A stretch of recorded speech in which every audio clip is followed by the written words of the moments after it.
Nama-nama hari bahasa Bali. Yang pertama, hari Senin. Soma, Yang kedua, apa bahasa Balinya hari Selasa? Anggara, Yang ketiga, apa bahasa Balinya hari Rabu? Buddha, Hari yang kelima, hari Jumat.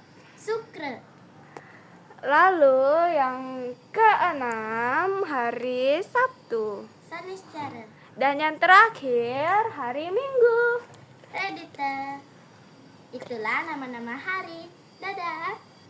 Nama-nama warna dalam bahasa Bali. Yang pertama, apa bahasa Balinya warna merah? Bara, Apa bahasa Balinya warna hijau? gadang, Apa bahasa Balinya warna biru? belum, Apa bahasa Balinya warna abu-abu? kelabu, Apa bahasa Balinya warna hitam? selem. Terima kasih.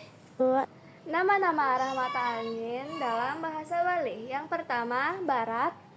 Kau, Yang kedua, timur. kangin, Yang ketiga, utara. kaje, Yang keempat, selatan. kelot. Terima kasih.